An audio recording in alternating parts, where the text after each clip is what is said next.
Students,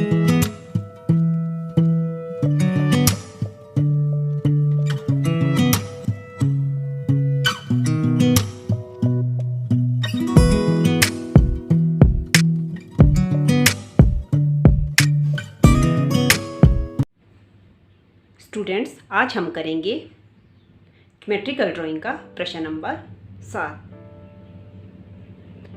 प्रश्न number 7 दिया गया है, ए बी रेखा के समानांतर दिए हुए अंतर डी के समान एक समानांतर रेखा खींचो। प्रश्न को करने के लिए हमें सबसे पहले रेखा ए बी लेनी है।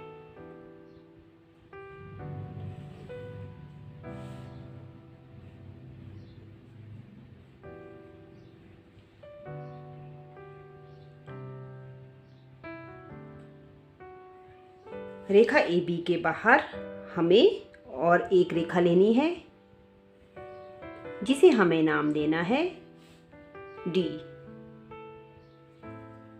क्योंकि यहाँ पर प्रश्न में पूछा गया है ए बी रेखा के समानांतर दिए हुए अंतर डी के समान एक समानांतर रेखा खींचो। जो चीजें प्रश्न में पहले दी जाती है उन्हें हमें पहले लेना होता है। जैसे यहाँ पर पूछा गया है दिए हुए अंतर डी के समान, इसीलिए यहाँ पर एक रेखा ली गई है और रेखा को नाम दिया गया है डी। ये वो अंतर है जो दोनों ही समानांतर रेखाओं के बीच होगा।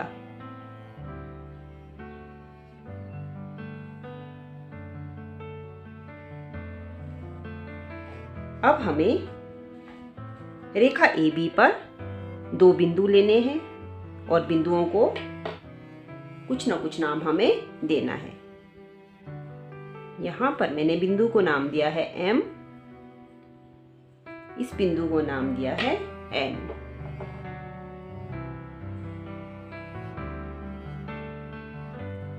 अब हमें अपनी प्रकार लेनी है और जो अंतर हमने यहाँ पर लिया है उसके बराबर हमें प्रकार खोलनी है। अब हमें अपनी प्रकार लेनी है और बाहर लिए गए अंतर के समान अपनी प्रकार को हमें खोलना है।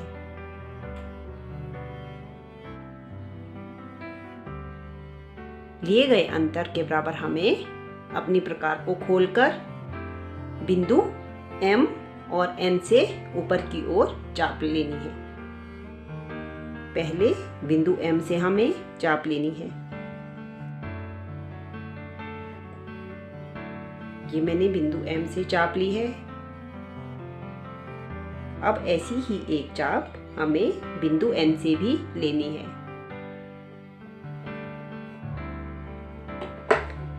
ये मैंने बिंदु N से चाप ले ली है। अब हमें चाप के ऊपरी हिस्से को स्पर्श करती हुई एक स्पर्श रेखा लेनी है। अपने स्केल को दोनों ही चाप पर हमें सेट करना है और चाप के ऊपरी किनारे को स्पर्श करती हुई एक रेखा हमें खींचनी है।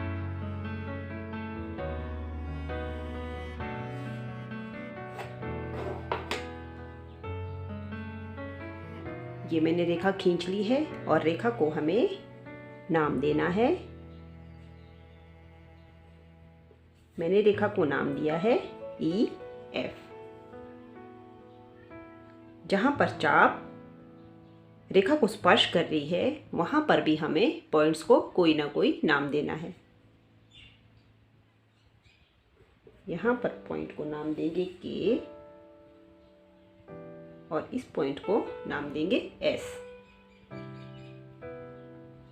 आप देख सकते हो रेखा EF समानांतर है AB के और दोनों ही रेखाओं के बीच का जो अंतर है वो दिए गए अंतर D के समान है।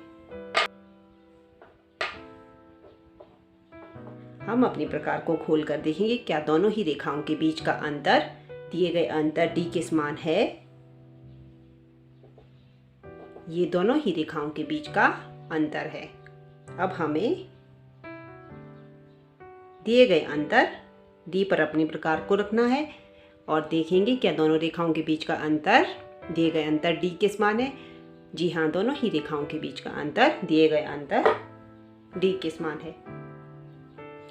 ये था प्रश्न नंबर 7। नेक्स्ट वीडियो में हम करेंगे प्रश्न नंबर 8।